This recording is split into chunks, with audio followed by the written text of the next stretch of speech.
안녕하세요. 안녕하세요. 한 교수와 김 PD의 털털한 대화. 대화. 제목 재밌습니다. 네, 우리 지금 방금 우리 그 영상의 제목을 정했거든요. 아, 그래서 저는 이제 대학에 있고, 저는 네. 방송국에 있습니다. 네, 그래서 PD로 있습니다. 네, 그래서 한번 뭘 제목을 어떻게 할까 한참 고민을 몇 주 동안 했었는데 그냥 뭐 그 우리가 뭐 딱히 특별한 어떤 그 주제적인 목적을 가지고 있는 게 아니다 보니까 그냥 자연스러운 대화를 통해 갖고 네. 우리가 이제 궁금한 것들 아니면 서로 알고 싶은 것들 이런 것들을 같이 얘기하면서 뭐 가끔은 좀 전문적인 얘기 나올 수도 있고 좀 더 아니면 좀 상식적인 얘기가 나올 수도 있고 이렇게 대화를 하는 것을 목표로 우리가 한번 영상을 만들었죠. 네. 플라톤도 대화에 대해서 이야기하지 않았습니까? 그렇죠. 플라톤이 다 자기 책을 대화체로 책을 썼죠. 네. 철학을 전공하셨기 때문에 아무래도 플라톤의 그 대화, 왜 대화를 통해서 그렇게 책을 썼을까요? 사실 대화라는 게 단순하게 이제 그 당시에는 이제 대화라고 말을 했지만 그게 이제 나중에 이제 철학적으로 발전하면서 이제 변증법이 되거든요. 네. 그러니까 대화라는 게 단순하게 말을 주고받는 것을 뛰어넘어서 서로의 대화가 서로한테 굉장한 큰 시너지 효과를 일으키는 경우가 종종 있거든요. 네, 맞습니다. 그러니까 그 점을 아마 플라톤은 일상적인 대화 속에서 발견하지 않았나 싶어요. 그래서 네. 특히나 이제 우리가 자기 생각이 좀 이렇게 둔하고 둔탁하고 이렇게 잘 정리가 안 돼 있을 때 자기 스스로 또는 누군가와 이렇게 서로 대화하면서 풀어나갈 때 되게 잘 풀리는 경험들을 하거든요. 지식 같은 경우도 우리가 책 혼자 읽다가 물론 스스로 이해하는 경우도 있지만 그걸 갖고 다시 대화를 하면서 우리가 몰랐던 어떤 상식과 지식과 또 어떤 인사이트도 얻을 수 있고 그렇죠. 그래서 저희가 이제 대화하면서 여러 가지 주제들을 하나하나 풀어가는 네. 그러니까 지금 사실 뭐 유튜브 방송들이 꽤 많이 있잖아요. 근데 이게 이제 서로 나름대로 전문적인 영역에서 이제 활동하는 우리 두 명이 이제 서로의 관점과 견해가 좀 다른 또는 지식도 다른 이런 상황에서 대화를 주고받는 것 자체가 굉장히 큰 그 메리트가 시너지 효과가 있지 않을까라는 생각을 합니다. 네. 그래서 저희 둘 다 수염을 기르고 있는데 그래서 털털한 그런 대화로 예, 풀어나가도록 한번 해보려고 이걸 했습니다. 수염이라고 하기에는 민망하죠. 우리 김 PD 수염이 진짜 수염인 거고 사실 어저께까지 저도 수염을 좀 더 기르고 있었는데 되게 많이 길렀었거든요. 그래서 왜냐하면 우리 김 PD하고 이 수염의 격을 맞추려면 너무 짧으면 안 되겠다 싶어서 계속 길렀는데 너무 지저분해져 갖고 안 되겠더라고요. 그래서 저는 차별을 두고 저는 아래만 기르고 있지 않습니까? 그럼 저는 밑에 자르고 위만 기를까요? 자, 그러면 우리 털털한 대화 우리 첫 번째 첫 번째 주제는 뭘로 갈까요? 오늘 주제는 이제 제목은 좀 이렇게 자극적이에요. 똥을 싸질러도 예술이 될 수 있을까라는 자극적인 주제인데 똥을 싸질러도 예술이 될 수 있을까? 이건 누가 한 말입니까? 이건 제가 한 말이에요. 제가 한 아, 말인데 그래요? 근데 이 아이디어는 사실 그 이 말 자체는 아마도 이제 그 앤디 워홀이 했을 거라는 짐작을 해봐요. 그러니까 비슷한 생각을 얘기를 했을 거라고 보는데 그래서 사실 우리가 지난주에 찾아봤잖아요. 네. 앤디 월 같은 경우는 사실 현대 미술의 어떤 그 새로운 패러다임을 제시했던 인물이고 앤디 월이 남긴 어록들도 상당히 참 많습니다. 그리고 작품 이 사람은 뭐 단순히 그 현대 미술가라기 보기에는 어떤 종합 예술인 뭐 영화 감독 역할도 했고 네. 아 영화도 찍었어요? 네. 그리고 레코드 프로듀서 역할도 했고요. 그 벨벳 언더그라운드라는 그 팀을 발굴해가지고 그 레코드 프로듀서로 또 했고, 그다음에 뭐 사진 작가로서, 그다음에 현대 미술의 다양성을 만들어냈던 사람이기도 하죠. 거의 뭐 천재적인데 외계인급인 것 같은데 이건? 사실 그 어떤 영화에서 보면 앤디 워를 외계인으로 표현했던 그쵸. 영화도 네, 있었습니다. MIB에서 그렇게 나오죠. 네네. 그러니까 진짜 설득력 있는 영화인 것 같아요. 그 정도의 관심과 역량이라면 이거는 진짜 외계인이 아니면 힘들지 않을까 싶은데 네. 아마도 뭐 어쨌든 앤디 워홀이 했다고 알려진 말이 있는데 일단 유명해져라. 그럼 네가 똥을 싸질러도 사람들은 환호할 것이다. 아마 이런 말을 했다고 하던데 네. 실제로 보니까 뭐 근거 없는 얘기라고. 예, 그 말이 사실 앤디 월의 말이다라고 해서 뭐 여러 글에서 인용이 되고 또 했지만은 또 일부에서는 또 찾아보면 아, 그 말이 꼭 앤디 월이 했던 것은 아니다. 이 말이 좀 와전이 되고 또 누군가가 이걸 갖다가 인용을 해서 쓰게 되면 아, 이 앤디 월의 말이구나. 그렇죠. 네. 그러면 또 누군가가 또 그걸 또 인용해서 쓰는 사실 우리가 알고 있는 지식 중에 상당히 오류의 것들이 네. 많습니다. 근데 앤디 워홀이 그런 말을 했다고 해도 이상하진 않을 것 같아요. 아, 그럴 것 같아요. 네. 그러니까 그냥 우리 뭐 편하게 앤디 워홀의 생각이 아마 이 정도 담고 있지 않을까라고 해서 저도 이제 이런 아이디어를 제목으로 만들어 봤는데 사실 이 똥을 싸질러도 뭐 예술될 수 있을까 이 제목은 좀 우리의 오늘 하고 싶은 얘기들을 좀 섹시하게 치장을 하기 위해서 만든 그 레토릭이고 네. 좀 그 정식적인 좀 딱딱한 재미없는 제목으로 만들자면 네. 예술이란 무엇일까 이 정도 예술이란 질문이 될수 무엇일까? 있겠죠. 예. 참 많이 하는 질문이지만 참 답이 쉽지 않은 그런 그쵸. 질문이기도 하죠. 그래서 오늘도 한번 우리가 그 남들이 했던 그 고난의 길을 우리도 한번 따라 한번 가보려고요. 그래서 예술이란 무엇인가 같이 한번 생각해 보면서 네. 나름의 어떤 결론을 우리끼리라도 내릴 수 있지 않을까 생각을 합니다. 네. 그럴 수 있으면 좋겠죠. 네. 한번 만들어 봅시다. 지금 그 보여드리고 있는 여러분들한테 보여드리고 있는 이 사진은 그 어떤 예술 작품을 이제 찍어놓은 거거든요. 색상이 참 좋은데요. 예, 뭐 좀 그냥 혼란스럽기도 하고 막 그런데 네. 뭐 현대미술이라는 게 뭐 별의별 것들이 다 있다 보니까 뭐 이거 뭐 그렇다고 해서 아주 뭐 희한하고 이런 작품은 아닌 것 같아요. 여기서 한번 시작해 보려고 해요. 우리 그래요. 김 PD님 혹시 이 작품 본 적 있으세요? 본 것 같기도 하고 어떤 좀 혹시 뭐 이 작품의 작가를 아시나요? 좀 모르겠어요. 그래요? 모르겠는데 어쨌든 뭔가 알 수는 없지만은 묘한 그 그림에 매력이 있네요. 매력이 있어요? 네. 좋습니다. 그러면 아마도 좀 고가를 부르지 않을까 싶은데 네. 나름대로 그럼 김 PD님이 이 작품을 보고 간단하게 한번 평을 해보시죠. 그리고 이제 저는 이제 사실 되게 이제 세속적인 사람이라서 그리고 뭐 그 어려운 말로 하는 것보다 이 작품의 가치를 돈으로 한번 환산하고 나라면 네. 나라면 이게 경매 시장에 나왔으면 얼마까지 주고 사겠다. 글쎄, 뭐 제 형편이 있기 때문에 뭐 아주 고가 아니요. 부를 수는 그러면 없겠지만 돈은 많다고 생각하세요. 쓸 수 그래요? 있는 돈 많다. 제가 돈이 많다. 돈은 꽤 있다고 그러면 그냥 편하게 쓸 수 있다. 이 작품이 언급됐다는 것을 뭐 여러 경로로 유추해 보면 상당히 의미 있는 작품이다. 그럼 당연히 그 제품 의미가 있고 스토리가 있으면 이거의 가치도 충분히 높아질 수 있을 거라고 생각을 해요. 자, 그럼 제가 우리 돈으로 한 5천만 원까지 한번 써볼까요? 좀 이 사람은 돈이 많이 넘쳐나는구만. 네, 돈이 있다는 가정 아닙니다. 제가 5천만 원이 있다는 건 아니고. 내가 그 가정을 잘못한 것 같아. 네. 네, 어쨌든 저 5천만 원 정도. 네.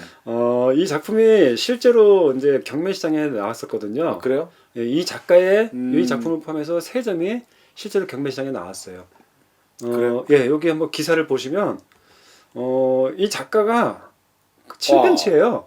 와, 침팬지가 그린 그림이라고요? 예, 이 침팬지가 이제 1950년대 말부터 아마 60년대까지 살았겠죠. 그래서 콩고라는 그 런던 동물원에 있는 그 침팬지인데 그 당시 동물원 관장이 그 데즈먼드 모리스라고 털없는 원숭이라는 유명한 동물학 책이 있어요. 데즈먼드 모리스, 예. 털없는 원숭이를 쓴 그 털없는 원숭이를 쓴 그 동물학자가 그 당시에 이제 런던 동물원 동물원이니까 원장인가? 뭐 관장이든 원장이든 뭐 그 높은 자리에 있었는데 그 자리에 있을 때 이 침팬지의 재능을 발견을 하고 좀 이렇게 훈련을 시켰나 봐요. 그래갖고 이젤에다가 캔버스 올려놓고 딱 그 물감에서 막 이렇게 칠하고 끝이 나면 그러니까 뭐 미친 원숭이처럼 막 꽥꽥 하면서 막 이러고 막 저를 뛰었다 나왔다 막 이런 게 아니라 딱 물감 칠해갖고 자세 잡고 앉아갖고 딱딱딱딱딱 하고 자기가 끝났다고 생각하면 끝이에요. 거기는 또 더 안 들여다보고 다른 빈 캔버스에다가 또 다른 그림을 그리고 이런 활동을 했다는 거예요. 그러니까 이게 그 침팬지가 네. 그냥 그 우연히 그쵸, 붓을 들고 이렇게 그린다기보다는 네. 이 그림을 그릴 수 있는 환경을 만들어주고 나름의 학습을 시키고 그렇죠. 이거에 대한 그림을 본인이 판단해서 그리도록 한 그런 걸로 행위였군요. 우리는 예, 해석이 되는 거죠. 아, 그래서 이게 지금 경매시장에서 지금 26,000달러인데 아마 현재 환율로 하면 대충 뭐 한 잔점당 뭐 1,000만 원 정도라고 보면 될 것 같아요. 세 점이 그러니까, 26,000달러니까. 그러니까 아주 고가에 이렇게 팔렸는데 이 작품을 이 콩고의 작품을 봤던 그 피카소가 극찬을 칭찬을 하고 피카소가 칭찬을. 네, 피카소가 칭찬하고 이 작품 하나를 선물로 받았대요. 그래서 자기의 그 작업실에다가 걸어놨다고 하거든요. 피카소가. 네. 그럼 스토리가 있고 또 밸류가 또 가치가 높아지니까 또 상당히 그렇죠. 뭔가 좀 흥미로운 작품이 흥미로운 되죠. 거죠. 예. 근데 이게 예술인가요? 아니면 제가 아까 이 작가라고 얘기했는데 사실 뭐 이 사람이라고 얘기할 수는 없으니까 이 작가라고 얘기도 했는데 이 작품은 그러니까 이 작품인가? 그러니까 이것은 예술인가? 그리고 또 하나는 그러면 예술이면 작가일 텐데 작가인가? 어떻게 생각하세요? 이 침팬지가 그린 것도 예술 작품일까요? 사실 예술은 뭐 사람이 한다고 뭐 생각을 했지만 동물이 예술을 한다는 건 생각을 못 해봤죠. 근데 그렇죠. 작품만 보고 판단했을 때는 충분히 예술적 가치가 있는 그 여러 비하인드 스토리에 안고 그 자체만으로 예술로 느껴졌죠. 그렇죠. 그러니까 사실 현대 미술에 이런 작품보다 훨씬 단순하고 그러니까 그야말로 딱 작품 보면 야 이거 내가 해도 이 정도는 하겠다라고 싶은 작품들이 너무 많잖아요. 그러면 그러니까 누구지? 몬드리안의 저번에 컴포지션 맞나? 컴포지션. 예. 그렇죠. 몬드리안 컴포지션이나 아니면 그 자대고 그릴 듯 그쵸. 법한 그냥 뭐 그런 구역만 나눠주고 색깔로 칠해버리면 되는 작품들. 그런 것들 초등학생들 시키면 잘하거든요. 굉장히 미술관 같은 데 가보면 딱 봤을 때 야 정말 작품 끝내준다. 야 정말 예술적이다라는 말 표현을 이렇게 우선 예술 작품을 이렇게 표현하기도 하지만 어떤 작품은 이 분명히 그 뮤지엄에 걸렸기 때문에 그렇죠. 이거 인정받는구나라고 이렇게 생각하면서 갸우뚱거리는 작품들이 사실은 있거든요. 아 이게 예술 작품으로 치부가 되는구나. 그런 어떤 의문을 던지는 작품들이 꽤 있죠. 지금 사실 지금 김 PD가 그 저도 이제 굉장히 의미심장하게 듣고 있는 생각하고 있는 것들을 말씀해 주셨는데 많은 사람들이 아마 뭐 우리도 다 포함해갖고 미술관에 걸려 있다면 네. 미술관에 걸려 있어 전시가 되고 있어. 그럼 뭐 예술이지라고 그냥 아무 생각 없이 무비판적으로 생각하는 경향이 있는 것 같아요. 근데 아무래도 사실 그렇죠. 네. 근데 제가 우리 이 오늘 주제에서 제가 한번 생각해볼 만한 그 거리는 바로 그거거든요. 그러니까 이게 예술인지 아닌지 이게 예술 작품인지 아닌지를 과연 누가 결정하는 거냐. 이거를 우리가 한번 같이 생각해봤으면 좋겠다는 생각이 들어요. 그래서 첫 번째 주제로 가져온 게 바로 이 콩고의 작품인데 흔히 지금 아까 말씀하신 것처럼 예술은 그 어떤 뭐 의식을 가진 인간만이 하는 거라고 생각하는 것 같거든요. 우선 아무래도 네. 모든 사람이 뭐 동물이 예술한다고 생각하지는 않겠죠. 그렇죠. 그럼 만약에 콩고가 예술한 것, 콩고의 작품, 그 그림을 예술이라고 한다면, 그러면 콩고는 자연적인 동물이니까 생태 자연 세계에 살고 있는 동물이니까, 그러면 자연적인 어떤 현상이나 아니면 동물들의 여러 가지 활동들이 예술이 될 수 있느냐 이렇게까지 문제가 확장될 수 있을 것 같아요. 그러네요. 근데 그 문제도 사실은 제가 이렇게 말한다고 해서 그런 건 예술이 아니다라고 말하는 건 아니에요. 네. 근데 굉장히 좀 복잡하게 확장이 되거든요. 근데 이 작품 하나만 봐도 우리한테 굉장히 어려운 질문을 던져준다는 거죠. 그래서 첫 번부터 굉장히 어려운. 그래서 이런 관점에서 우리가 나중에 다시 돌아오더라도 이런 관점에서 작품들을 하나씩 보면서 한번 얘기해 보면 좋을 것 같아요. 그래요.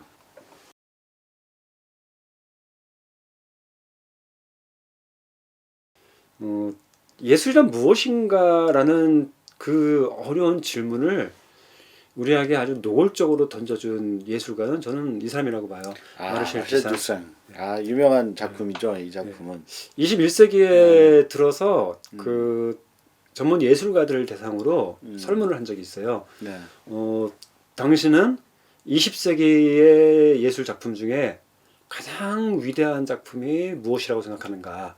라는 설문을 한 적이 있거든요. 20세기. 그러니까 지난 100년 동안 어떤 작품이 가장 위대한 작품인가를 물어봤을 때 그래서 이제 리스트 작업을 하고 설문 결과를 정리하고서 1위부터 100위까지를 선정을 했거든요. 네. 근데 예술가들이 말한 가장 위대한 작품 한 점이 바로 마르셀 듀샹의 샘이라는 작품이었던 거예요. 이 작품 아시는 분들도 있고. 이거 뭐 거의 다 워낙 유명한 거니까. 그렇죠. 이거 한번 설명 한번 해주세요. 이 작품이 제가 이렇게 말씀드릴게요. 사실 1900 여기 써 있어요. 1917년 작품이에요. 네. 그러니까 벌써 이제 100년이 넘은 그 옛날 작품인데 지금 이 작품이 지금 만들어졌다면 그러면 어떻게 이 작품이 탄생했을까를 제가 한번 각색을 해갖고 네. 한번 재현을 해볼게요. 한번 해주세요. 재현을 해볼게요. 잘 보세요. 전화기 어디 있어? 그 전화기 여기 있다. 마우스를 전화기 전화기 띡띡띡 하고서 전화하는 거죠. 아. 여보세요. 예, 거기 이마트죠? 예, 저기 그 목욕용품 파는 데 좀 연결 좀 해주세요. 네, 고맙습니다. 예. 예, 저기 목욕용품 판매하는 곳이죠? 예, 제가 저기 남성용 소변기를 좀 구입하려고 하거든요. 네, 어떤 게 있나요? 예, 보급형하고 고급형이 있어요. 보급형이 얼마예요? 15만 원이요? 그러면 제가 그걸 살게요. 그거 좀 하려고 했는데 택배로 좀 보내주실 수 있죠? 네네. 그러면 그거를 제가 주소 불러드릴게요. 경기도 과천시의 국립현대미술관 요번에 저 전시회 전시 담당자 앞으로 좀 부탁드립니다. 결제는 제가 지금 바로 할게요. 예, 결제 잠깐만요. 예, 불러주세요. 네네. 제가 그럼 지금 입금해드리겠습니다. 네, 지금 방금 입금했는데 들어갔죠? 예. 한 가지만 좀 부탁을 드릴게요. 선생님 성함이 어떻게 되세요? 예, 알무트 씨요. 예, 죄송한데 알무트라고 선생님 성함 좀 거기다 매직으로 좀 써주실래요? 그리고 지금 연도 좀 2021년이라고 좀 지금 연도 좀 옆에 좀 써주세요. 예, 좀 부탁 좀 드릴게요. 죄송합니다. 예. 네네. 그러면 그걸로 택배 좀 부탁드리겠습니다. 네, 고맙습니다. 연기 훌륭했어. 연기 끝내줬어. 모노드라마 하시는 것 같은데. 그래요? 한 배우. 고맙습니다. 예. 네, 좋습니다. 제가 네. 그러니까 21세기의 마르셀 듀샹이에요. 아. 제가 그 당시에 이제 어떤 이제 미술관에서 전시회를 기획을 했거든요. 그래서 신인 작가들 또는 이제 뭐 누구라도 응모를 해갖고 선정된 작품들을 이제 전시하기로 한 거예요. 네네. 일정 금액을 주고.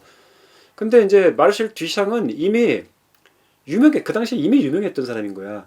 그래서 그렇죠? 자기가 내면 그냥 아무거나 되겠구나. 그래서 그러면 재미없으니까 자기 이름을 감추고 그래서 이제 알무트라고 그 판매원의 알무트. 이름을 썼던 거죠. 그래서 출품을 한 거예요. 물론 첫 번째 출품했을 때 장난치냐 이러고서 그냥 제외가 됐었는데 나중에 듀샹의 듀샹이 출품한 거란 걸 알고서 다시 가져다가 이제 전시를 했다고 하는 거죠. 이 상황에서 마르셀 듀샹이 이 소변기를 만들었습니까? 안 만들었죠. 안 만들었어요. 그럼 혹시 만진 적은 있나요?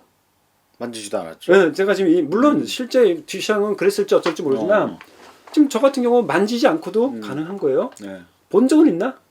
없죠. 본 적도 없어요. 듀샹이 도대체 한 게 뭐야? 그러게요. 전화해서 결제했어, 결제. 결제. 주문하고 결제. 결제의 예술이야 이거 완전히. 결자 해지가 아니라 결자. 그러니까 결제 아니 해지군요. 결제를 한 사람이 결제를 하고 그러니까 만진 적도 본 적도 없고 만든 적도 없고 그냥 결제만 했을 뿐인 거야. 근데 이게 20세기 가장 위대한 예술 작품이라고 사람들이 전문가들이 생각을 하고 게다가 듀샹의 작품인 거예요. 이것도 작품이다. 본인이 만들지 않았어도. 만들지도 않고 아무것도 안 했으면서 듀샹의 작품인 거야. 네. 차라리 저기 써 있는 저 무트라는 사람은 아마도 이걸 만들었던 공장의 노동자라고 알고 있거든요. 네. 그러니까 차라리 무트의 작품이라고 말하면 좀 더 현대적인 관점에서 우리의 기존 상식에서 맞아서 떨어질지 몰라도 이걸 갖고서 듀샹의 작품이라고 얘기를 한다는 거죠. 좋아요. 우리 딱 까놓고 얘기합시다. 동의하세요? 이건 자기 진짜 생각을 한번 쉽지 않죠. 우리가 사실 지금 스토리를 갖다 이렇게 듣고 나니까 이게 과연 이 사람의 듀샹의 작품이라고 해도 될까? 사실 저희는 이게 듀샹의 작품이라는 거를 그림으로 직접 본 적은 없지만 이 사람이 직접 만들어서 이게 의미를 부여해서 샘 여기서 뭔가 변기에서 물이 나오는 그런 샘이라는 작품으로 본인이 의도해서 만들었다 생각했는데 또 이 얘기를 듣고 보니까 또 달라지네요.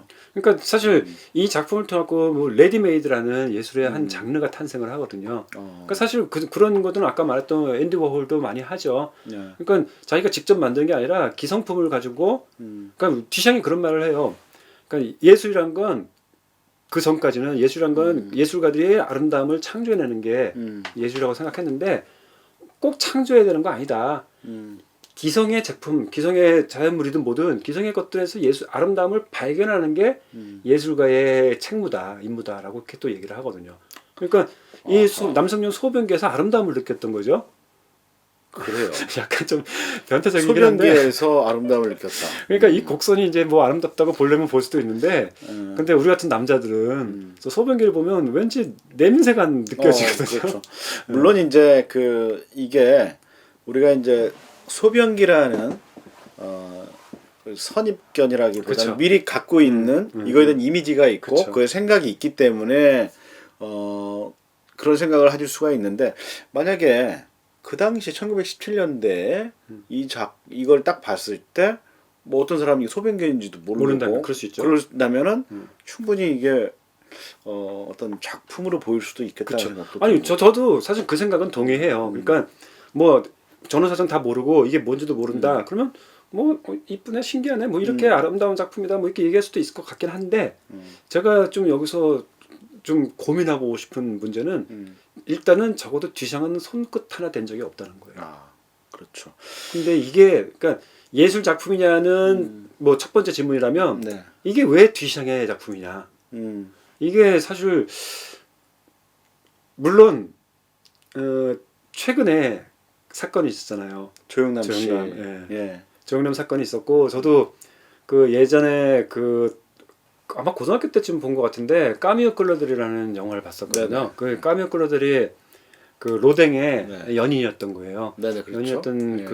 그 예술가인데 그 영화 속에서 보니까 좀 그때는 제가 몰랐었는데 뭐 생각하는 사람이라는 작품을 로댕의 작품으로 우리가 알고 있잖아요. 네네. 난 그래서 뭐 로댕이 열심히 만들었나 보다라고 생각했는데 거의 뭐 공장이에요. 맞죠. 거기 자기 문화생들을 잔뜩 데려다 놓고 네. 그러니까 돌아다니면서 이건 이렇게 해 저렇게 해 하면서 손끝 하나 안 대고 지시만 하더라고요. 그 로댕의 생각하는 사람 더 띵커라는 그 작품이 전 세계 21곳에 있습니다. 그저 청동 작품인 건가요? 청동 작품이고 주물로 이렇게 해서 만들었기 때문에 어떻게 보면 우리가 판화 같은 경우도 뭐 그쵸. A라는 판화가 있으면 그게 번호가 매겨져서 네. 어떤 그 전 세계 똑같은 그림들이 여러 개가 있잖아요. 마찬가지로 지금 말씀하신 걸 보니까 그렇게 공장에서 이 생각하는 사람들도 탄생했나 보군요. 그렇죠. 그렇게 만드는 거 보고 예술 그때 이제 저는 이제 처음 알았죠. 예술 작품을 꼭 작가가 직접 자기 손으로 만들지 않아도 되는구나라는 걸 알았었는데 그래도 적어도 지시는 하고 지휘는 하잖아요. 그러니까 그렇죠. 이렇게 해라 저렇게 해라. 이건 너무 뭐 삐뚤어졌다 이렇게 다시 바꿔봐 이렇게 하는데 이거는 그런 작가의 의지가 들어가기 전에 이미 완성된 기성품이라는 거죠.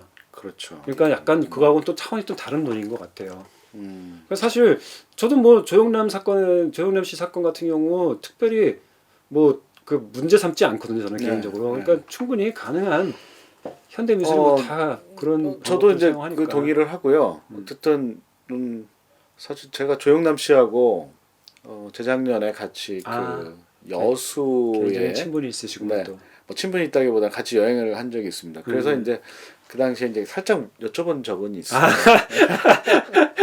그 사건을 되게 또 유쾌하게 생각하시더라고요. 그분은 워낙 그거에 대해서 뭐 근데 그 작가가 갖고 있는 컨셉 결국 그거는 이분이 그 화투라는 그 오브제를 갖고서 모든 작품에 쓰잖아요. 그 오브제를 화투를 쓴다는 것과 그 다음에 자기 갖고 있는 여기서 화투가 표현하는 것, 그 다음에 그림에 대한 컨셉들, 그것이 뭘 의미하는가에 대한 본인이 갖고 있거든요. 그래서 여기서 이제 유추해 보면 이게 예술로 갖고 가기 위해서는 그 작가의 어떤 의도, 컨셉 이런 것들이 여기에 담겨 있어야 되지 않나 그런 생각을 좀 그렇죠. 하게 되네요. 그렇죠. 그러니까 그런 의도와 컨셉을 담아서 만드는 것 사실 뭐 손으로 뭐 이렇게 만드는 작업 같은 경우는 사실은 뭐 기술적인 거고 네. 기술적인 게 뭐 아주 중요하지 않은 건 아니지만 그걸 어쨌든 더 기술적으로 누군가가 잘 담아낼 수 있다면 뭐 그건 뭐 전혀 문제될 게 없다고 저는 봐요. 근데 이거하고 좀 상황이 다른데 네. 어쨌든 이 작품을 통해 갖고 이 작품이 지금 아까도 말씀드린 것처럼 21세기의 예술가들이 가장 위대한 20세기 예술 작품이라고 작품. 생각한다는 거예요. 그리고 난 후 이제 미술계가 제가 보기엔 완전히 이제 뒤집어지고 새로운 컨셉들이 탄생하는 시대가 되지 않았나 생각이 들어요. 네. 그러니까 그렇군요. 어떻게 보면 이게 원흉인 거죠. 네. 우리의 이 문제거리, 예술이란 무엇인가라는 문제거리를 던져준 첫 번째 원흉이 아닌가 근데 생각해요. 이거에 동의하지 않은 사람들도 있을 테고. 그렇죠. 있을 수 충분히 있을 수 있다고 그리고 봐요. 일반인들이 생각할 때도 이게 과연 예술이냐고 뭐 분명히 의문을 가질 수도 있고요. 그러니까 사실 우리가 예술이란 무엇인가 우리는 그런 고민 살아가면서 주로 안 하잖아요. 하죠. 안 하는데 그냥 누군가가 예술이라고 하면 예술인 거지 이렇게 쉽게 생각하는 경향이 있어요. 남들이 정해준 예술이라고. 그렇죠. 아까도 이제 얼핏 얘기를 했지만은 미술관에 걸려 있으면은 그 예술인가 작품인가 보다라고 보다 우리가 생각하는 거죠. 미술관의 권위를 부여해주고 그게 그쵸. 예술이라는 거를 네.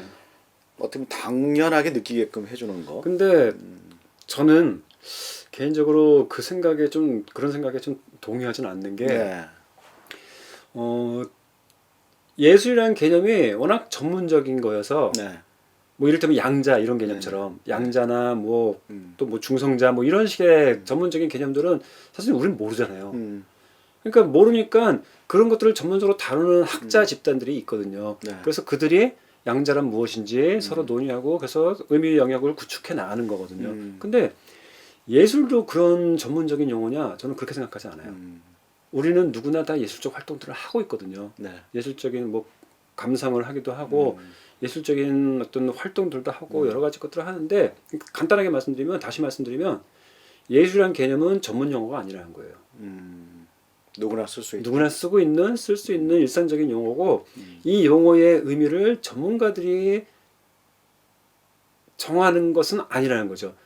물론 전문가들이 그러니까 예술이라는 개념을 전문적으로 연구하는 사람들이 사람들의 예술적인 어떤 의미 부여를 어떻게 하는지를 보고 마치 그 언어학자가 사전을 편집하듯이 그냥 그렇게 정리해서 만들어낸 예술 개념이라면 차라리 모르겠지만 예술이란 말이 무슨 뜻인지는 그들이 정해주기에 나름이다라고 저는 봐서는 안 된다고 생각하는 거죠. 그렇군요.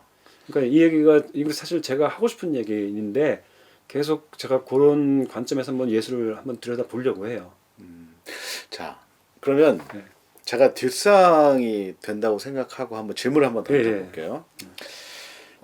예술의 수도가 뭐 전 세계 예술 수도가 뉴욕이라고 그러죠. 뉴욕에는 굉장히 유명한 미술관 공연장이 많습니다. 그 중에서 하나가 카네기홀이 있죠. 그래서 많은 예술가들이 카네기홀 공연을 어떻게 보면은 꿈꾸죠. 꿈꾸고 거기서 공연했다는 것은 내가 성공했다는 그쵸. 걸 하는데, 자, 제가 정말 그 피아노 연주도 못해, 아무것도 연주도 못해요. 근데 제가 카네기홀에서 피아노 한 대를 딱 놓고서 제가 치지도 못하는 피아노를 띵띵띵띵띵띵띵띵띵띵띵띵 해가지고 정식 공연을 했어요. 근데 사람들이 이걸 보고서 환호를 하는 거예요. 어떤 사람은 이게 뭐야라고 할 수 있지만 그렇죠. 만약에 환호를 했다고 치고 그게 뉴욕타임즈의 어떤 평론가가 극찬을 한 거예요. 그럼 이게 저의 행위가 예술이 될 수 있을까요? 지금 그게 자기가 진짜 그야말로 김 PD가 그걸 한다면 그게 예술이 될 수 있느냐? 네. 이거 지금 뭐 공식 질문이 아니면 저 개인적인 생각을 그러니까 뭐 던지는 거죠. 우리 털털한 대화니까 털털하게 이 얘기를 던지면 글쎄요. 그게 예술일까? 저는 글쎄 예술이라고 말할 수 있을까 잘 모르겠는데 회의적인데. 그러면 말셀 뒷상이 1917년도에 이런 행위를 했다는 것을 봤을 때 그렇게 생각했던 사람들도 있을 거 아니야. 이게 예술이야? 그렇죠.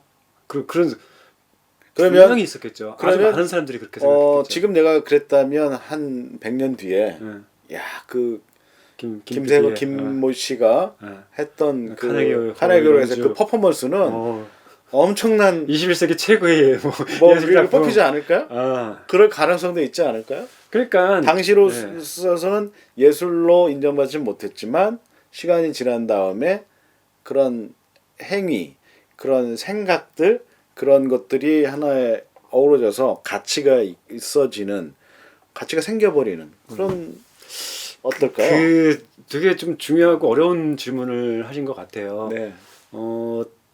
지금 우리가 지금 논의하고 있는 건 뭔가 하면 예술 작품들을 얘기하고 있지만 네. 사실 예술 작품들을 통해 그러니까 예술 작품이라고 불리는 것들을 얘기하고 있지만 우리가 지금 궁극적으로 가고자 하는 목표 지점은 예술 작품이 아니라 예술 개념이에요. 예술 개념. 예술이란 무엇인가, 예술이란 이 단어가 무엇을 뜻하는가, 개념이 무엇을 뜻하는가 우리가 지금 같이 논의하고 있는 거거든요.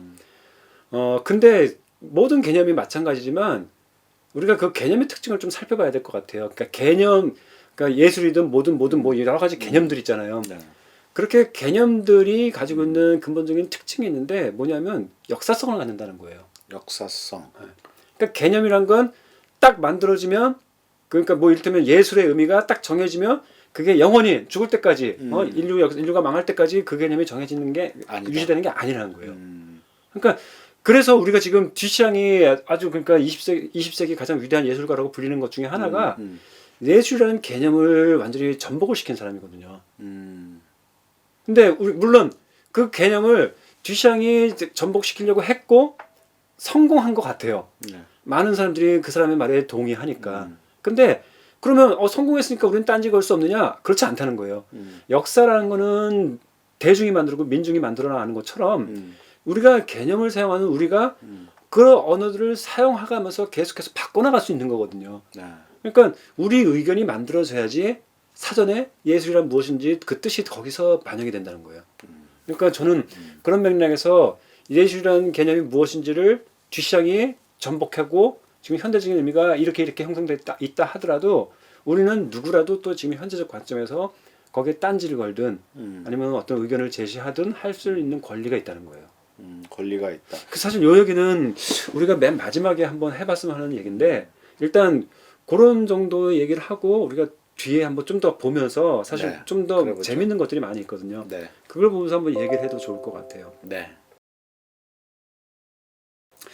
이 듀샹이 이 샘을 만들고 나니까 이제 좀 재밌는 일들이 벌어지는데 지금 그 김 PD가 네. 그 카네기 홀에서 네. 피아노 한 대 딱 있고 딱 있을 때 연주한다 이거 예술이라고 할 수 있느냐 사실 김 PD는 꽝꽝꽝꽝 아무거나 막 연주를 했잖아요. 네. 그러니까 뭐 그거밖에 못 하겠지. 네. 자기 혹시 피아노 배웠어요? 없어요. 배운 적 없으니까 없어요. 제대로 된 곡을 연주할 수 없겠죠. 네. 저는 할 수 있습니다. 아, 그래요? 저는 아주 유명한 음악사 속에 남는 음악사에 등장하는 아마도 굉장히 뭐 탑 10에 들어가는 작품일 거예요. 유명한 작품. 유명한 작품 20세기 탑 10에 들어갈 만한 피아노 연주곡을 저는 카네기 홀에서 연주할 수 있습니다. 있습니까? 네. 아, 대단한. 저는 배운 사람이에요. 배우는. 제가 지금 연주해 볼까요? 네, 해보십시오. 좋습니다. 자. 피아노가 이따가 치고 네. 여긴 카네기 홀이니까 네, 일단 카네기 저기서 홀입니다. 또박또박 또 이제 걸어오겠죠. 이제 그런 다음에 오늘 연기 좀 되십니다. 그렇죠. 오늘 제가 좀 연기 좀 합니다. 그래서 이제 그 청중 음악회니까 청중이죠. 네. 청중들을 보고서 이제 연비복이에요. 연비복을 네. 딱 입고서 청중한테 인사를 딱 하고 인사합니다. 이제 안녕하세요. 그랜드 피아노 앞에다 딱 건반 뚜껑 열고 네. 악보를 올려놓고 올려놓고 이제부터 연주하겠습니다. 짠. 시계를 봐야 돼. 시계를 봅니까? 네. 중간에 스킵을 하고 네. 4분 33초가 지났습니다. 4분 34초 지났어요. 네. 네. 그리고 연주하셔야죠. 다 했어요. 다 그래서 했- 무슨 소리예요? 뚜껑 닫고 조용히 하세요. 뚜껑 닫고 악보 집어서 인사하고 나가는 거죠. 전 지금 방금 연주를 한 거예요. 연주했어요? 뭘 모르는 척하긴. 이게 그 유명한 네, 4분 33초죠. 네, 그렇죠. 네. 사실 존 케이지의 요 어떤 현대 작곡가죠. 현대 네, 음악 현대 작곡가의 작곡가죠. 존 케이지의 4분 30초라는 연주 음. 연주하셨으니까 좀 설명 좀 해주시죠. 이 인터넷을 뒤져보면 동영상도 있어요. 그리고 이제 그 악보도 있어요. 악보도 있는데 그 존 케이지도 저거 음악이나 미술이나 다 이렇게 문외한이긴 해요. 그래서 잘 모르지만 어쨌든 그 당시에 유명했던 예술가 그 연주자인데 그 작곡가인데 제가 보기엔 10중 8구 듀샹의 영향을 받지 않았을까 싶어요. 어 3악장으로 구성되어 있는 곡인데 네네. 각 악장이 다 비어 있어요. 그리고 지금 진짜로 실제로 뉴욕에 있는 그 야외 공원에 공연장이 조그맣게 있었는데 거기서 실제로 초연을 했다고 해요. 그래서 맞아요. 예. 그 사람들이 웅성웅성 모여 있고 이제 연주자는 이제 존 케이지가 아니라 다른 이제 연주자를 섭외를 해서 존 케이지는 이제 작곡가니까 섭외해갖고 공연을 하는데 딱 이런 식으로 했다고 합니다. 그래서 시간을 보고 있다가 4분 33초 딱 되고 일어나서 나간 거예요. 그러니까 거기 앞에 있던 청중들은 어떻게 했어요? 황당하죠. 웅성웅성하고 뭐 하는 거야? 언제 시작하는 거야?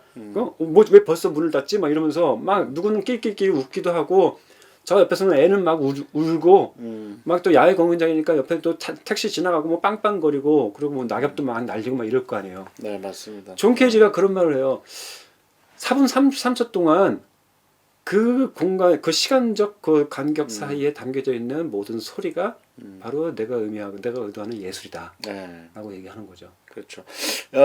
사실 존 케이지 같은 경우는 굉장히 유명한 작곡가에게 배워서 쉔베르그라는 그 유명한 쉔베르그 예, 제자구나. 쉔베르그에게 이제 작곡을 배우기도 했고요.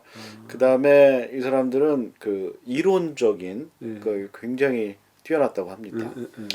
그래서 이제 우연의 음악이라는 그런 것을 이제 4분 30초에서 표현하기로 했는데 이분이 뭔가를 배웠기 때문에 이런 구상을 했을 때 예술이라는 게 나온 것 같아요. 제가 만약에 뭐 전혀 없는 우리 똑같은 걸 할 수 있죠. 똑같은 걸 한다.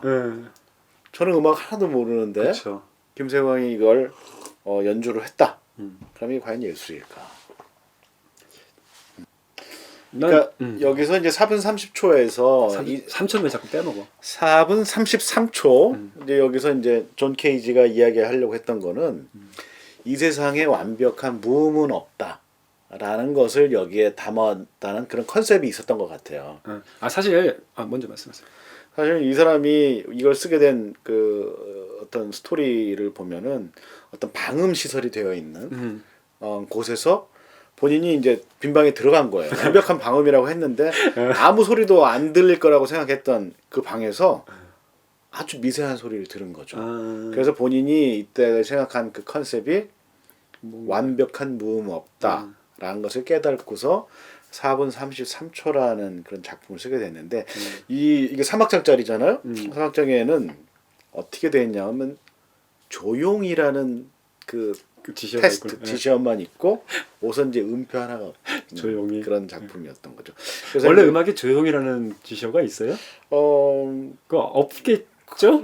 뭐 타세트라는 그런 용어를 거기에 이제 표현을 했다고 하는데 하여간 근데 나는 그 4분 33초는 차라리 듀샹보다는 훌륭한 작품이라고 봐요. 네네. 왜냐하면 아까도 말씀드렸지만 그래서 아마 케이지도 그런 생각을 했을 것 같은데 음악이라는 것 자체가 음으로 가득 찬 게 아니거든요. 그럼요.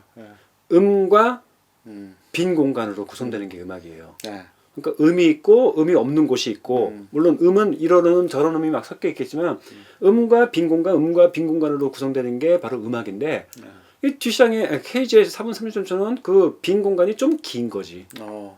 그러니까 좀 길었을 뿐이라고 보면 훌륭한 음악이 될 수도 있는 거죠. 구조적으로. 이 작품이 나왔을 때 음악계에서 뭐 저게 뭐야?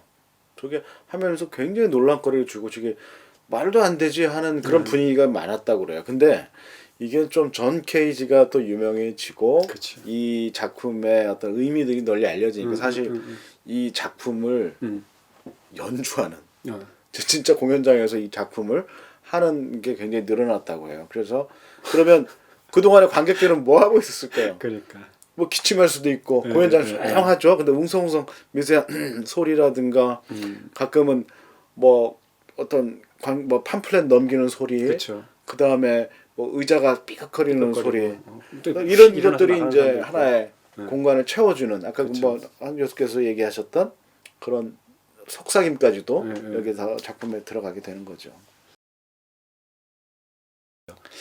이게 1960년대에 그 예술의 수도라고 하는 뉴욕에서 굉장히 이런 어떤 행위들이 많이 있었다고 해요. 그래서 보통 우리가 뭐 행위 예술이라고 이제 표현되는 그런 장르가 생겨났고 네.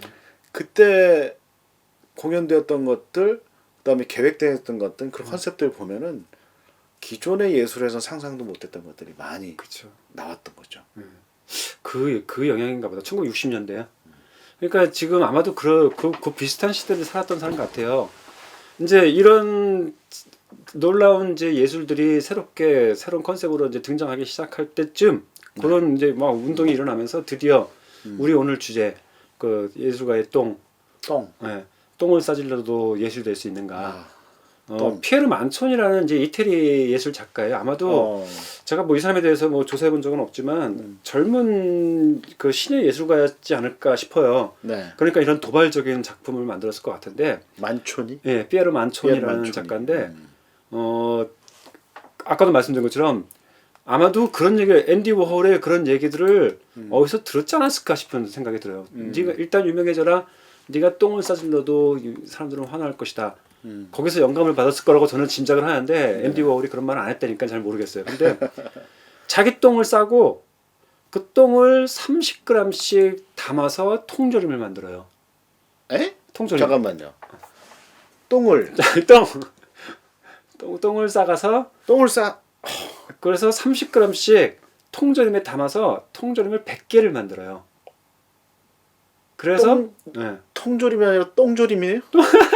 그런 똥조림이네. 그 똥조림을 만들어서 100개를 만들어서 판매를 해요. 그리고 제목에다가 이제 예술가의 똥이라는 이름을 짓고 그다음에 뭐라고 써 있더라? 뭐 저기 하여튼 뭐 신선하게 보관되었다. 이래 갖고서 61년에 이 작품을 만들어서 100개를 30g씩 담아뒀다고 했잖아요. 30g의 금값에 각 통조림 하나씩을 판매를 해요. 30g의 금값을 우리는 이제 금을 돈으로 네. 계산하니까 그람이면 얼마인지는 잘 모르겠는데 예전에 한번 계산해봤던 기억이 나는데 한 1,000만 원 정도 되지 않았나 싶어요. 아 그래요? 캔 하나당? 그러니까 캔 하나에 그 당시 금값으로 지금 금값으로 따지면 한 1,000만 원 정도에 판매를 했던 거죠. 90개의 깡통에 담아서 100개. 100개? 어떻게 됐을 것 같아요? 어땠어요? 완판됐어요. 완판? 그래서 100개의 통조림을 만들어서 금값에 판매를 했는데 금값에 완판이 된 거죠. 완판남이에요, 완판남. 완판나. 어떤 것 같아요, 이거는? 난 이제 드디어 이제 똥을 이거는- 싸지르는 일까지 왔는데 글쎄 나 이건 작품이라고 나는 글쎄. 이게 왜 작품이 안 돼? 봐요. 도대체 뒷시장이 뭐 했는데 결제밖에 더 했어? 4분 33초는 뭐야? 가서 아무것도 안 하고 앉아만 있다 왔잖아. 얘는 이걸 하기 위해서 얘가 이제 죄송합니다. 피에르 만촌이는 통조림 100개를 만들기 위해서 똥을 3kg를 쌌어요. 그것도 이게 또 담으려면 설사는 안 될 거 아니야. 그러니까 그거 적당하게 굳은 똥 3kg를 싼다고 생각해 보세요. 네. 얼마나 먹어야 될 것 같아요? 내 생각엔 엄청. 최소 5kg 넘게 먹어야 될 걸? 5kg 넘게 먹어야 되죠. 우리가 많이 먹는 사람들은 하루에 1kg 정도 먹잖아요. 네네. 1kg를 먹어봤자 똥 나오는 거는 얼마나 나오는지 난 모르겠다. 한 뭐 똥 반 나오나? 500g 나오려나? 똥 무게까지 이렇게 하면서 하니까 되게 좀 그러긴 한데 네. 피에르 만촌이는 적어도 굉장히 노력했다는 거예요. 노력을 했다. 결제만 한 것도 아니고 주문만 한 것도 아니고 그냥 가서 앉아만 있다 온 것도 아니야. 엄청나게 많은 양을 먹고 맨날 며칠에 걸쳐서 똥을 싸고 밀봉하고 통조림을 만든 거야. 난 노력을 했다. 그렇죠. 컨셉을 잡고. 우리가 기본적으로 가지고 있는 생각 중에 하나는 어쨌든 예술 작품은 누군가가 작가가 창조해내고 만들어낸 것, 뭐 이런 식의 생각들을 많이들 가지고 있잖아요. 네. 아주 전통적인 예술 관점에서 봤을 때는 정말로 예술가가 해야 될 일을 하긴 한 거예요. 단지 김 PD가 아마도 이렇게 좀 그 인상을 찌푸리는 이유는 다른 데 있겠죠. 뭐예요? 똥이라는 그렇죠. 지저분하다는 거죠. 지점을 했다. 똥에 대한 어떤 우리가 갖고 있는 생각들. 그러면 왜 이 사람은 그걸 이 목적이 뭐였을까요? 이런 작품을 한? 그걸 나한테 물어봐 자꾸. 김PD 왜 자꾸만 나한테 이 사람한테 물어봐야 될 걸 왜 나한테 물어보는지 모르겠네. 죽었잖아요. 어. 사실 안 죽었을 수도 있지 뭐. 만촌이는 응. 짧게 살다 갔어요. 아 죽었어 벌써? 이 사람이 그 30살에 세상을 떠났어요. 그러니까 1933년에 태어나서 그럼 이거 완전히 젊었을 때 만든 작품이네. 네, 그러니까 33년에 태어나서 이게 죽기 한 2년 전에 이 사람이 이제 작품을 이렇게 만든 건데 이 사람은 이렇게 한 이유가 본인은 이 현대 미술사를 약간 시니컬하게 좀 비판을 해보고 싶다는 거죠. 그래서 아까 이제 하셨던 뒷상의 영향을 가장 많이 받은 사람. 근데 사실 뒷샹도 네. 그 샘 만들면서 진짜로 약간 좀 그 삐딱하게 네. 어? 뭐 이렇게 해도 예술이냐? 네. 라는 그 시니컬한 관점을 담고 있는 거로 저는 알고 있거든요. 네. 그러니까 사실은 만약에 그 말이 맞다면 네. 만천이나 뒷샹이나 그냥 좀 비아냥거리면서 만들어낸 거야. 니네 뭐 이것도 예술이냐라고 했는데 사람들은 열광을 하는 거지. 새로운 그렇죠. 예술이 네. 탄생했구나. 네. 심지어 21세기 최고의 예술이 돼버리기도 하고. 아까 이제 이 작품이 그 하나에 당시 금값이 한 뭐 $35 정도 됐대요. 35달러면 하긴 뭐 그때 60년 되니까 지금 네. 환율로 하면 뭐 네. 또 얘기 근데 다르죠. 지금 뭐 저희가 찾아본 기록은 깡통 하나가 그렇죠. 27만 5천 유로. 2018년에 기록이 2018년에 네. 그 경매 나왔죠. 네. 2018년에 네. 얼마야? 27만 유로. 그럼 얼마예요? 이게 그러면 우리 돈으로 이게 30만 달러 하면은 이게 30만 달러 하면 3억 정도가 넘죠. 오 비싸졌네. 비싸죠. 제가 알고 있는 바로는 2007년에 이게 하나가 나와갖고서 1억 7천만 원에 팔리는 기록이 있거든요. 그러니까 그 사이에 또 뛰었네. 네, 그러니까 또 지금도 이제 이 가치가 이게 더 올라갈 수 있다는 거죠. 제가 예언 하나 할게요. 네. 아마 김PD나 나나 그때까지는 못 살겠지만 여러분들 우리 보고 있는 우리 영상을 보고 있는 여러 그 젊은 친구들은 혹시 모르겠어요. 2061년이 되면 2061년 5월이 되면 피에르 만초니의 고향에서 대대적인 행사가 있을 거예요. 그때가 이제 만든 100년이 100년 되는 거죠. 100주기. 그래갖고 사람들 쫙 모아놓고 이제 거기 또 연기를 또 해야 되나 모아놓고 이제 방송국도 와 있고 거기서 자 그 뭐야 그 옷 잘 갇혀 있고 네. 여기 냅킨 하나 이제 딱 턱에다가 받친 다음에 네. 커다란 접시에다가 쟁반에다가 거기다가 이제 캔 하나를 올려놓는 거죠. 네. 그리고 양쪽에 이제 포크하고 나이프를 갖다 놓고 이걸 이제 개봉을 하는 거야. 그래갖고서 여기다 탁 담아갖고서 먹는 신용. 그러니까 먹진 않고 이렇게 딱 먹기 전까지의 행위를 담는 퍼포먼스를 분명히 합니다. 내가 예언을 합니다. 예언해요? 이거 분명히 할 거예요. 그때까지 우리 살아 있을까요? 우리 살아있으면 이제 그걸 보고 가는 건데 100살 전이니까 우리 잘 살면 그때까지도 뭐 살 수 있을 것 같은데 그거 분명히 합니다. 여러분들 혹시 그런 영상을 보게 되면 그런 장면 보게 되면 저를 떠올리세요. 그런 일을 분명히 할 거라는 생각이 들어요.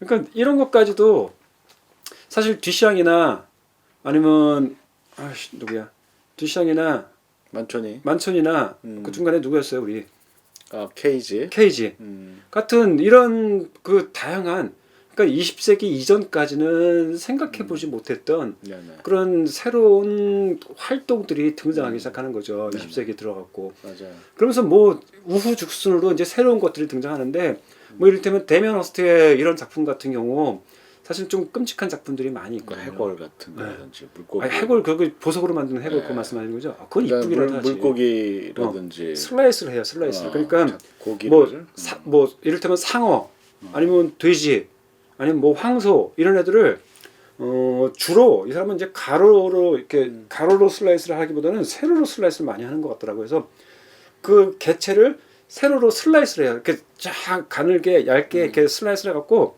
이거를 이제 밀봉을 해갖고서 쫙 펼쳐서 전시하는 거예요. 약간 좀 엽기적이죠. 그렇죠. 데미안 허스트 같은 경우는 지금 전 세계에서 가장 작품 비싼 사람이 데미안 허스트인데 그런 데미안 허스트가 그런 엽기적인 어떤 예술 작품을 만들어서 어떻게 보면은 이걸 뭐 이걸 팔리기 위한 것보다는 컨셉을 통한 이 컨셉의 쇼킹함을 좀 알리려고 했던 거지 않았나 그런 생각도 들어요. 그러니까 심지어 이제 데미안 허스트의 작품 중에 이제 또 그 알려져 있는 작품 중에 하나가 그 유리로 된 방을 만들거든요. 전시장 안에 유리로 된 방을 만들고 방을 이제 유리벽을 또 하나 격벽을 하나를 쳐요. 그다음에 그 벽에 요만한 구멍을 하나만 내놓고 이 한쪽에다가 소의 머리를 잘라갖고 내려놓는 거예요. 그리고 거기다 파리 한두 마리만 넣어놓고 그리고 이쪽 격벽 요 동그라미 지나서 바로 이쪽에는 그 있죠 파리나 모기 닿으면 지식하고서 그 타 죽는 그거 있잖아요. 파리 잡는 전기 거. 네. 그걸 딱 설치해놔요. 그러면 이 파리가 여기 소에 둘러붙어갖고 이제 소 머리에 둘러붙어갖고 막 먹는 거죠. 이걸 그러니까 하루 이틀 아니라 맨날 며칠 몇 달 넘게 그걸 전시해요. 그러니까 어떤 일이 벌어지냐면 파리가 거기서 알을 까갖고서 이 소 머리에는 구더기가 잔뜩 있고 구더기가 이제 기어다니잖아요. 유리 벽에 잔뜩 붙고 그 안에 까만 파리들이 가득한 거예요. 이 안에 이제 가득 차니까 이제 또 좁은 데, 그러니까 넓은 데로 가려고 이렇게 또 동그라미를 지나가면 그럼 지나가면서 또 거기 전기 그 시식하는 데서 다 또 타주고 갖고 밑에는 파리 시체가 또 잔뜩 또 쌓이는 거야.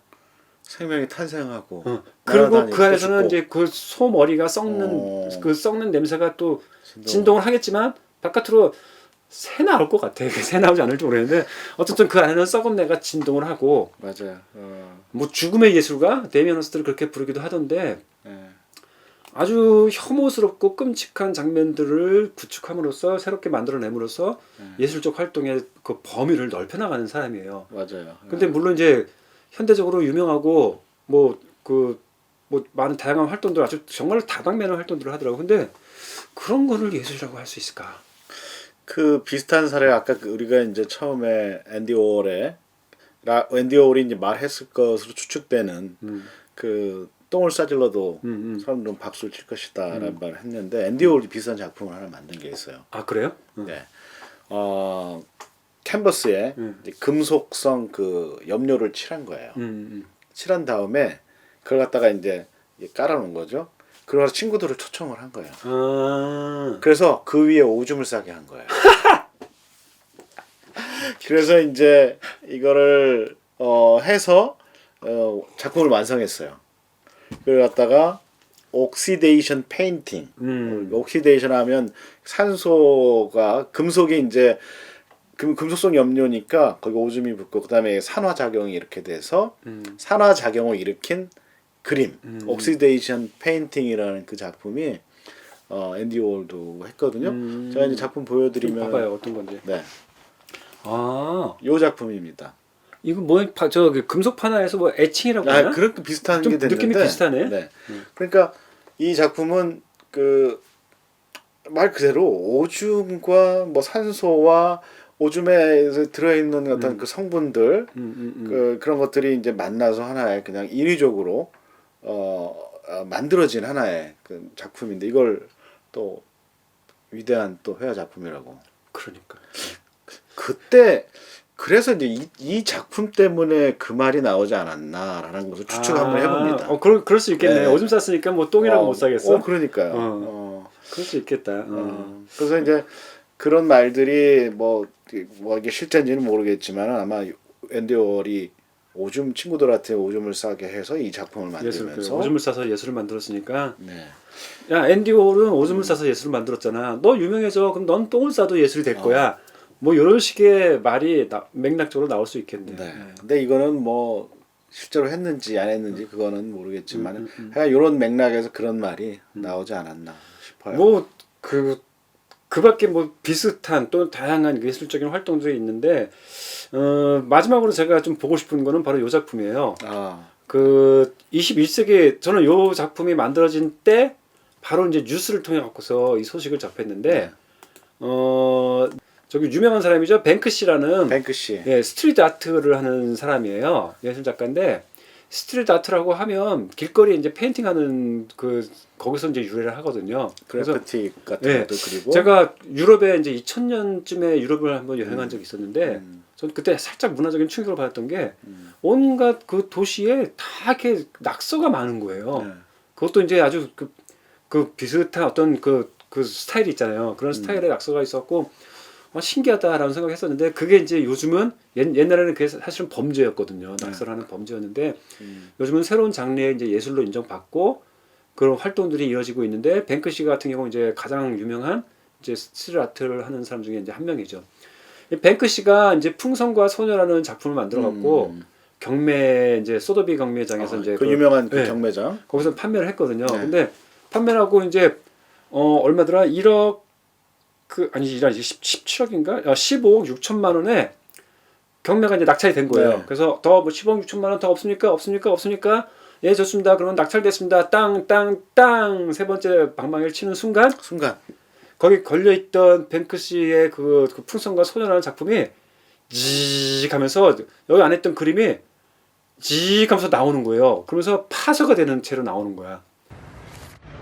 지난주 런던 소더비 경매장에 등장한 뱅크시의 작품 풍선과 소녀입니다. 치열한 경매를 거쳐 우리 돈 약 15억 원에 낙찰된 순간 삐삐삐 하고 경고음이 울리더니 그림이 액자 밑을 통과하면서 가늘게 잘려나갑니다. 경매장은 일순간 혼란에 휩싸이고 직원들은 급하게 작품을 치웁니다. 그런데 이는 철저하게 계획된 일이었습니다. 다음 날 뱅크시가 인스타그램에 올린 영상입니다. 액자 내부에 파쇄기를 설치하는 과정 그리고 당일 경매장 풍경이 담겼는데 몇 년 전 이 그림이 경매에 나갈 것에 대비해 몰래 파쇄기를 설치했다는 자막도 넣었습니다. 이와 함께 파괴의 욕구는 곧 창조의 욕구라는 피카소의 인용문도 남겼습니다. 영국 출신의 얼굴 없는 화가로 불리는 뱅크시는 세계를 돌며 사회 비판적인 메시지를 그래피티로 남기고 유명 미술관에 자신의 작품을 몰래 걸어두는 등의 파격적인 행보로 유명합니다. 이 같은 전력에 비추어 사건은 현대 미술 시장의 거래 관행을 조롱하는 치밀한 기획으로 보인다는 해석이 나옵니다. 뱅크시는 과거에도 터무니없는 가격에 미술 작품이 거래되는 경매 현장을 비꼬는 그림을 그린 바 있습니다. 소더비 측은 우리가 뱅크시에게 당했다며 당혹스러움을 감추지 못했습니다. 이제 뱅크시가 그 SNS에 올리고 나서 내가 그랬다, 일부러 그랬다 이러면서 했는데 이제 소더비에서는 그 낙찰 받은 사람한테 물어봐요. 당신의 작품이 파쇄가 됐는데 망가졌는데 낙찰 받은 사람 낙찰 받은 사람한테 다시 환불해 드리겠다 원하면 그때면 그 사람이 뭐라고 했겠어요? 글쎄 그 사람도 황당했겠죠. 황당하겠죠. 본 자기라면 환불 받겠어요. 15억인데. 뱅크시 아까 우리가 이제 뭐 계속해서 뒷상이라든지 존 케이지라든지 만촌이라든지 앤디 워홀 이런 걸 본다면 이 자체도 하나의 컨셉으로 그렇죠. 생각된다면 15억이라는 돈을 지불했을 정도면 저는 소장할 것 같아요. 제가 봐도 그거 아주 현명한 판단인 것 같아요. 15억 6천만 원? 이 작품은 그 파쇄기를 나온 후 제목도 바뀌어요. 그 쓰레기통 속의 사랑이라는 제목으로 바뀌고 네. 21세기 아니지 인류 역사상 경매장에서 만들어진 탄생된 작품이 돼버린 거예요. 그러니까 미리 만들어져 있던 작품이었지만 결국에는 경매장에서의 이런 퍼포먼스를 통해서 또 한 번의 예술 행위가 있었다는 거군요. 그러니까 이 작품은 제가 알기로는 제 경험에 따르면 21세기 가장 유명한 예술적 사건인 거예요. 지금 현재로서. 사실 그 뱅크시 같은 경우는 이 사람이 누군지를 알 수가 없어요. 그 얼굴 없는 예술가요? 얼굴 없는 신원을 밝히지 않고 활동하고 있는 뭐 아까 얘기한 대로 벽에다 낙서하는 그러니까 스텐실 기법을 많이 활용하죠. 스텐실 기법이라니까 미리 이제 저기 판을 갖다가 해서 스텐실로 해놓고 그다음에 왜냐면은 이걸 딱 해놓고 빨리 튀어야 되니까 스프레이로 여전히 스프레이로 하는구나. 그렇기 때문에 이 사람의 작품들은 굉장히 컨셉이 그 현장에서 직접적으로 이루어지는 것도 있지만 스텐실로 작품을 해놓고 벽이라든가 순식간에 하는 작품 뭐 풍선 소녀 그다음에 꽃을 던지는 사람 이 사람 굉장히 풍자적이죠. 그 꽃을 던진 사람? 네네. 그거는 굉장히 유명한 작품이기도 하고 이 사람은 뭐 이 사람이 어떤 사람인지 정확하게 사진도 없어요. 그러니까 대략 추측하건대 한 1970년대 초반생이다. 그다음에 뭐 낙서로 이제 시작을 했다. 그리고 이 사람은 뭐 어떤 그 알려지질 않고 있지만 전 세계 다니면서 어떤 사회적 이슈라든지 아니면은 굉장히 참여적인 뭔가 사람이죠. 사회 참여적인 참여적인. 거죠. 환경 문제에 대해서도 네. 환경 문제에 대한 그런 작품들도 있거든요.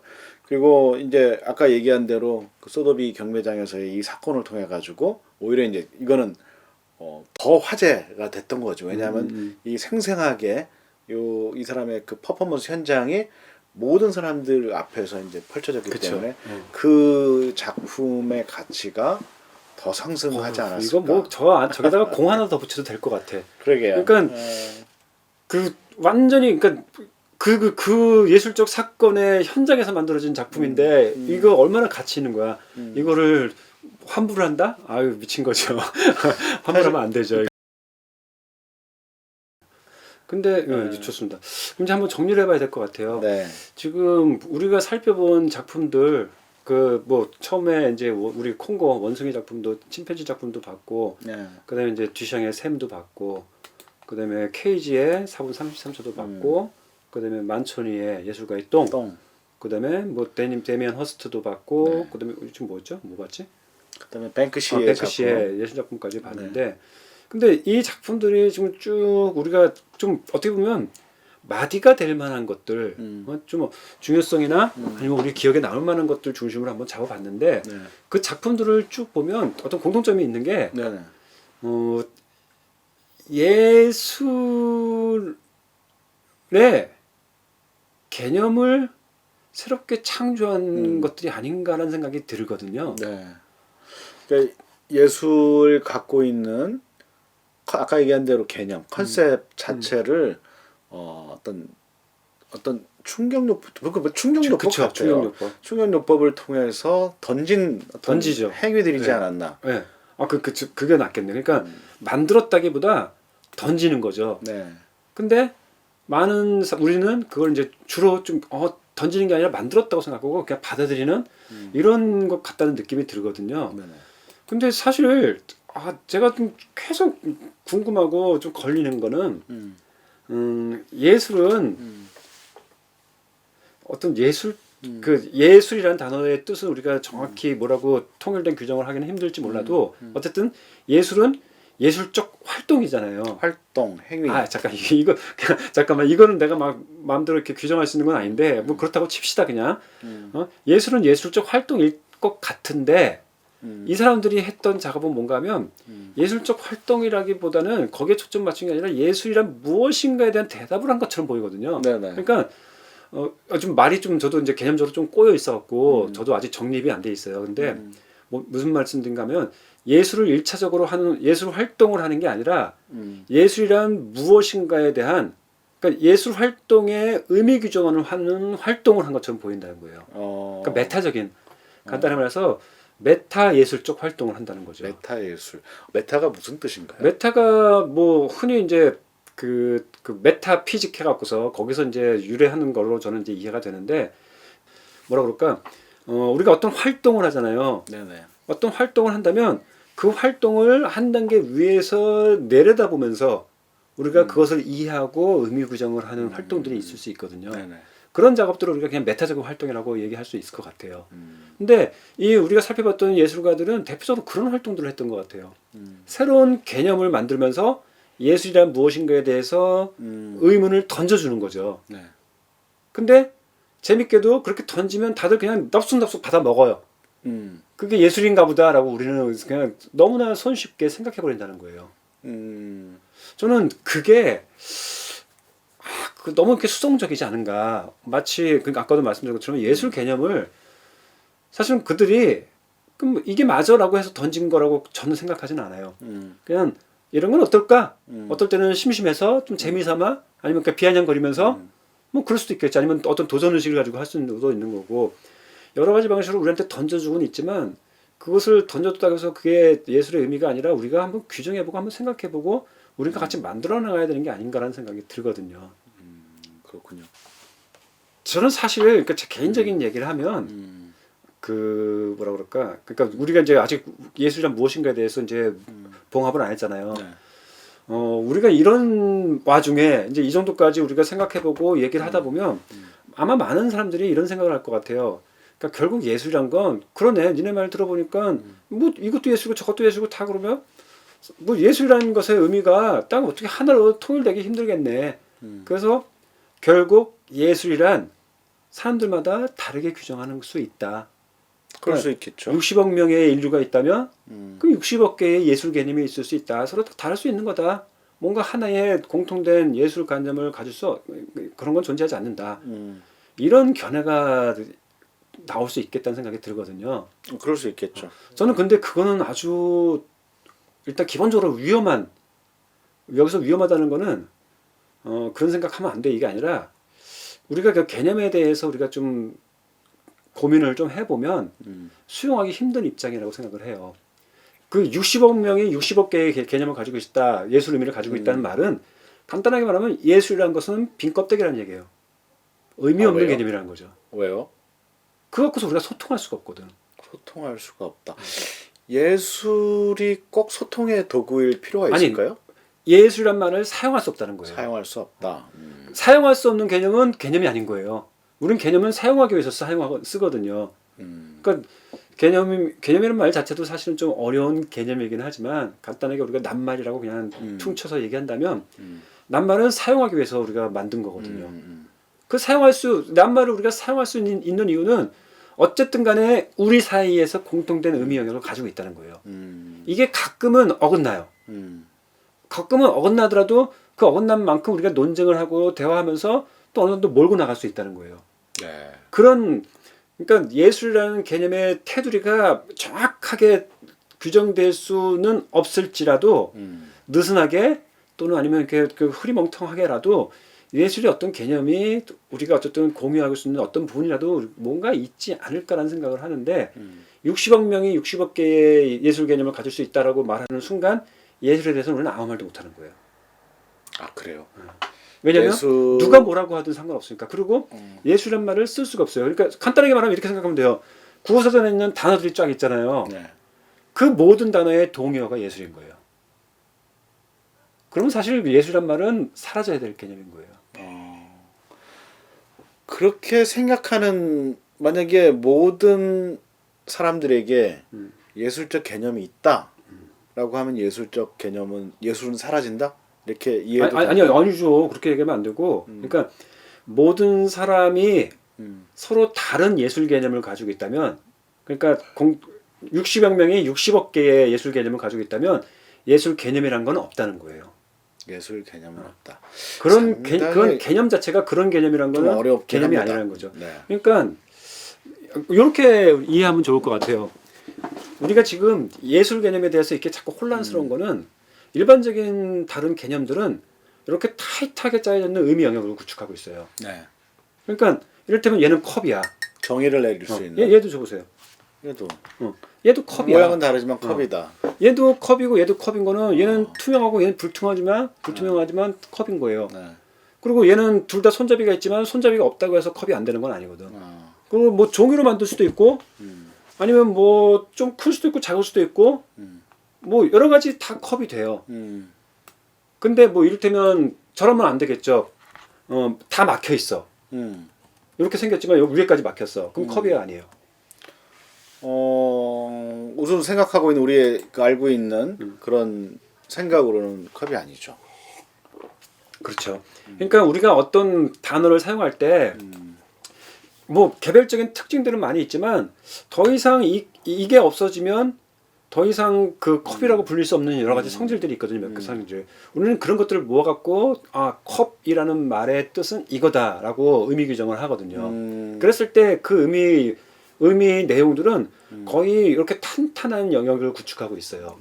근데 어떤 것들은 좀 느슨해.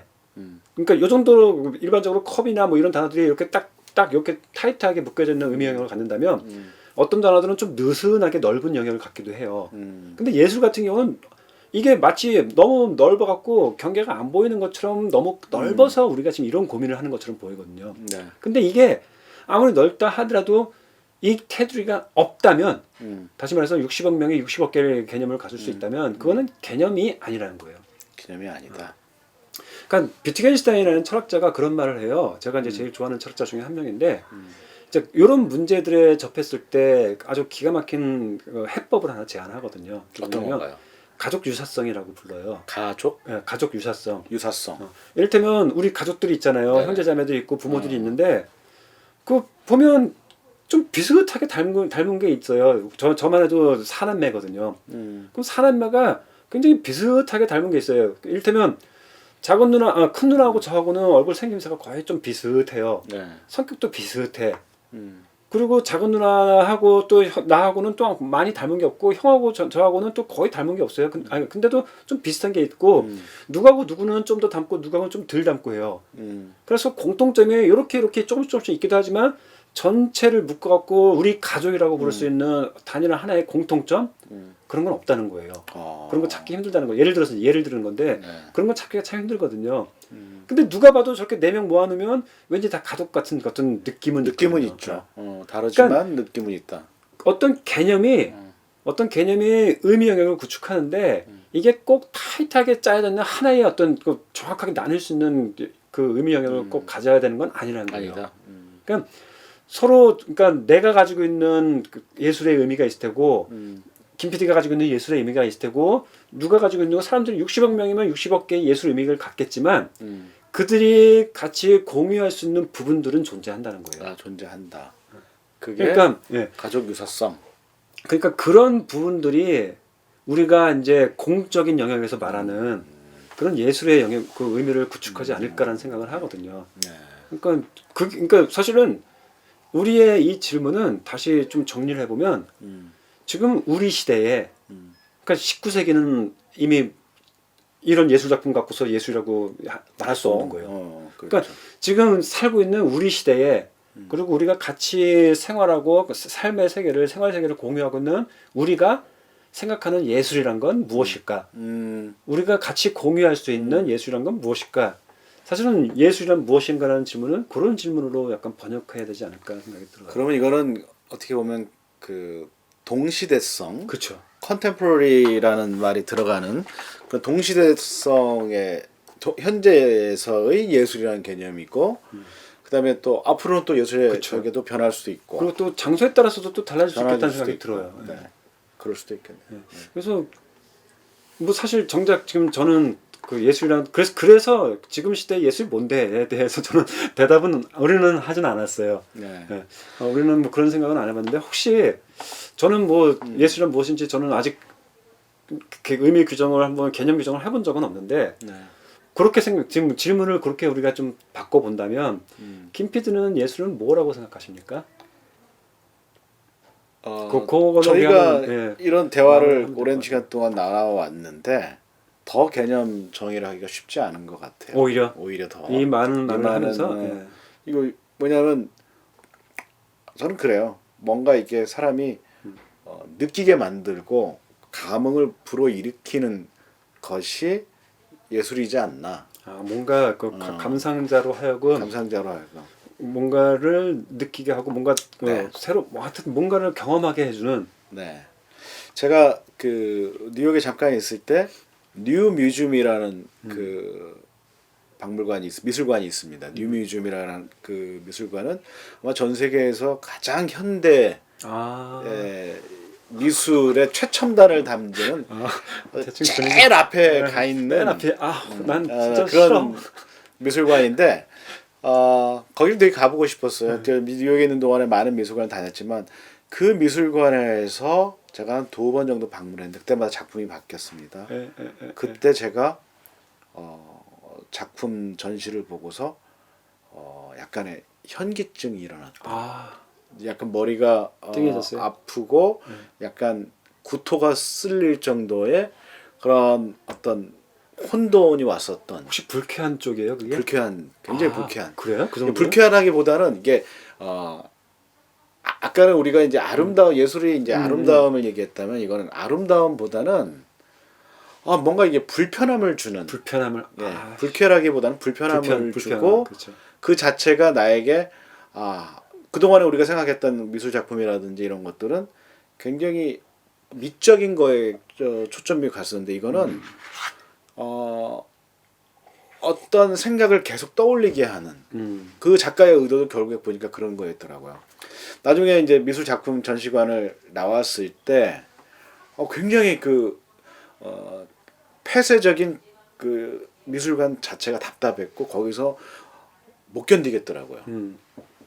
그래서 나왔죠. 나오면서 느꼈던 거는 약간의 좀 카타르시스적인 오히려 이제 그게 밖에 나와서 그 작품들을 생각해보고 그리고 그 작품들을 하나하나 왜 그런 생각들을 가졌을까 생각해보니까 나름 카타르시스 같은 것들이 느껴지더라고요. 그리고 그 작품이 그 작가의 작품들이 계속 떠오르더라고요.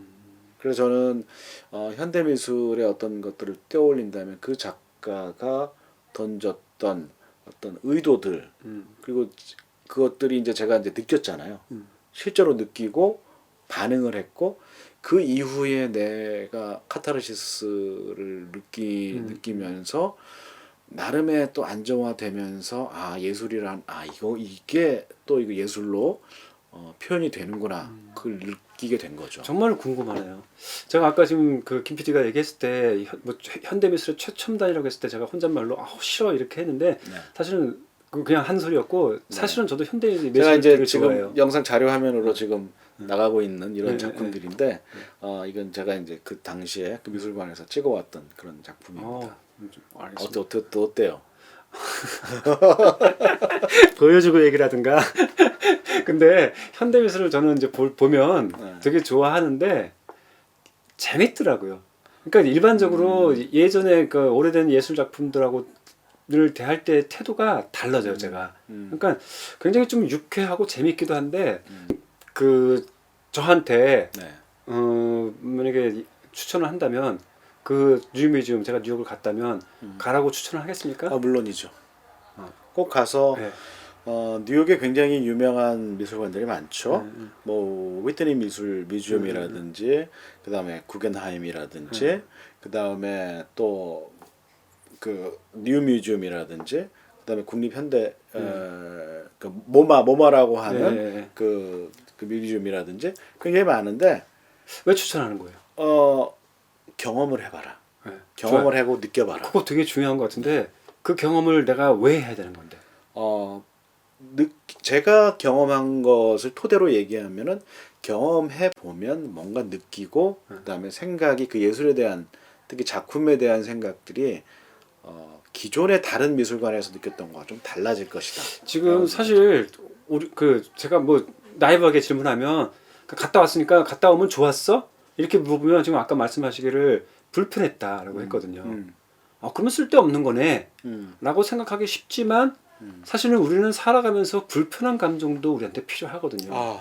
그러면 그게 뭐 겪고 싶지는 않지만 그렇죠. 그러니까 그런 경험들 내가 슬픔도 겪어보고 아픔도 겪어보고 뭐 이런 다양한 희노애락을 겪는 게 우리 삶에서 다 필요한 부분들이라고 저는 보거든요. 네. 그러니까 이를테면 그 예술관에서 그 뉴뮤지엄에서 느꼈던 그 불편함이 우리한테 어떤 식으로든 필요한 것이라는 생각을 하신 것 같아요. 지나와 보면 그 어쨌든 그 불편한 감정이라든가 슬픈 감정이라든가 그다음에 굉장히 공포스러움이라든가 이런 감정들은 우리가 일부러 그걸 갖다가 겪고 싶지는 않는 어떤 그런 그쵸. 거잖아요. 우리는 좋고 아름답고 이런 것들만 받아들이지만 어쨌든 우연이든 어쨌든 뭐 삶의 필연적으로도, 과정에서 이런 것들을 하죠. 뭐 생로병사에 대한 그다음에 고통이라든가 슬픔이라든가 아픔이라든가 겪게 되잖아요. 마찬가지로 이런 미술 작품들도 우리가 꼭 아름답고 뭐 멋진 작품들을 보러 가긴 하지만 의외적으로 저도 이제 거기를 뭐 불편함을 겪으러 간 건 아니었죠. 그쵸. 뭔가 이게 뭐 새로운 미술에 대한 어떤 기대감, 뭐 인사이트를 얻고 그다음에 이 작품이 갖고 있는 어떤 의미를 한번 느껴보려고 했는데 그때 제가 느꼈던 거는 아마 미술 작품들을 딱 보면서 최초로 느꼈던 어떤 불편함이었었어요.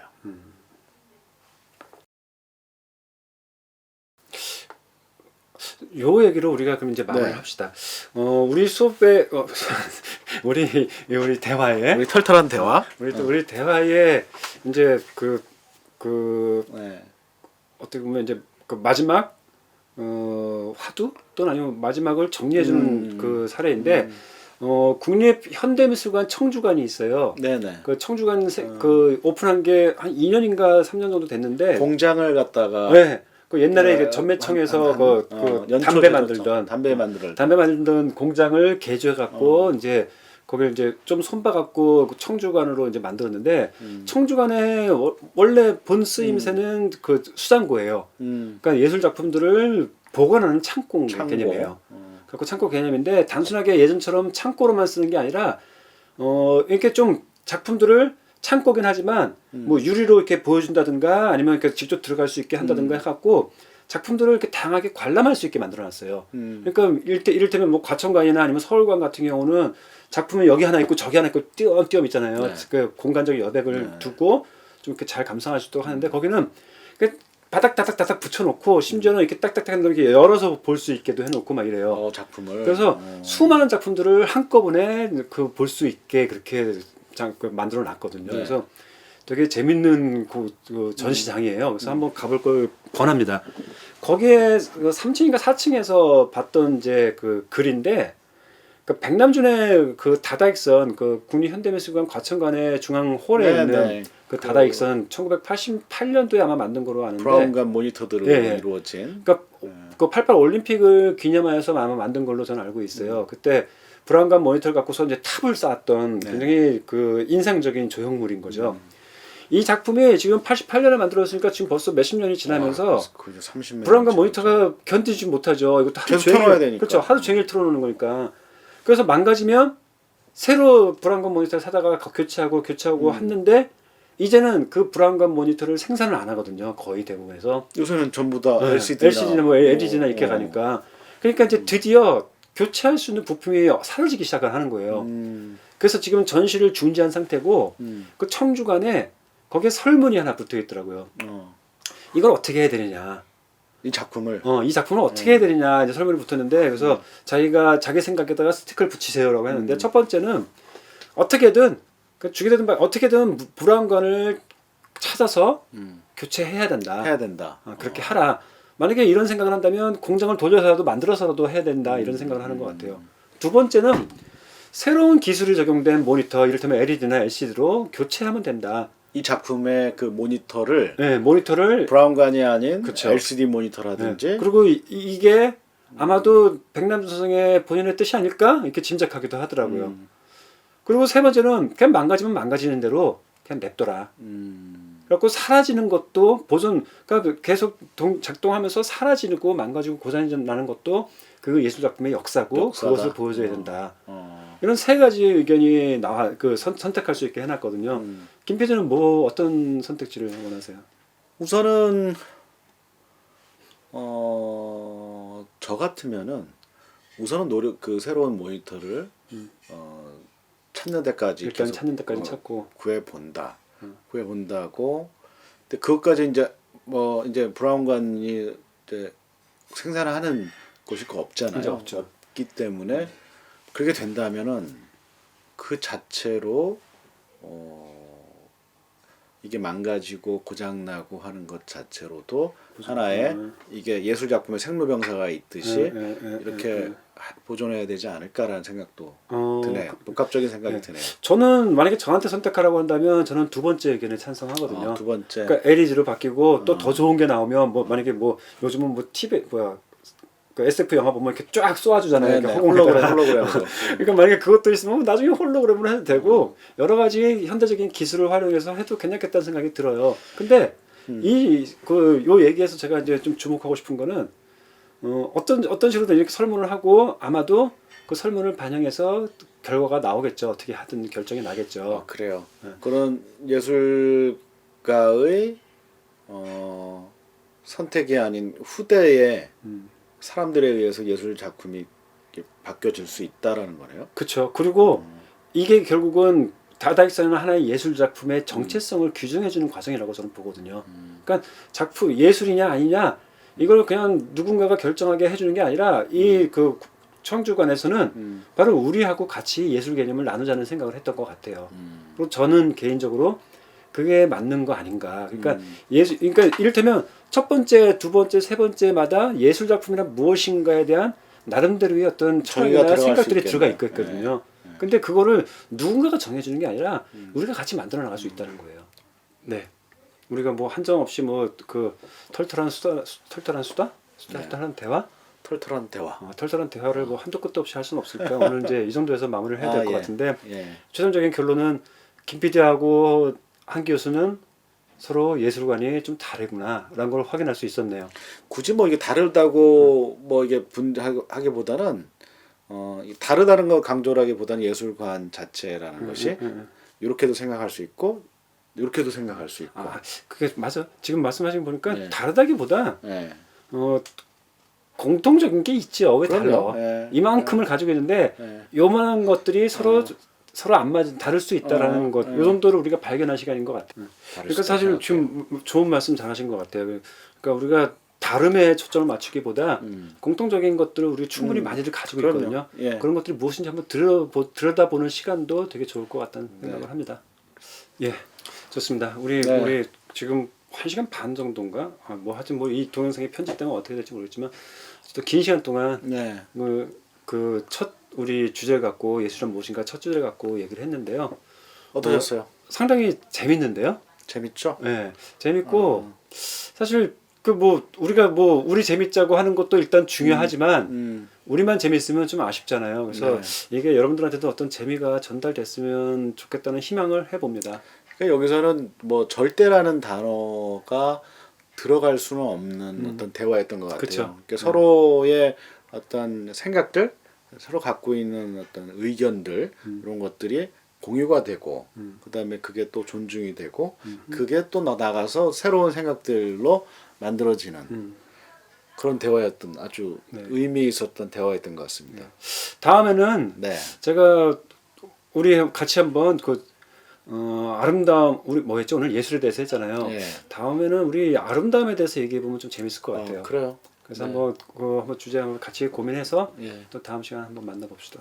네, 그 진짜 철학자 한 교수와 방송쟁이 김 PD가 함께한 이 털털한 대화, 이 털난 사람들의 대화였는데 여러분 어떻게 보셨는지 모르겠습니다. 재밌게 보셨기를 희망해 봅니다. 네, 긴 시간 시청해 주시려고 고생 많으셨습니다. 고맙습니다. 감사합니다.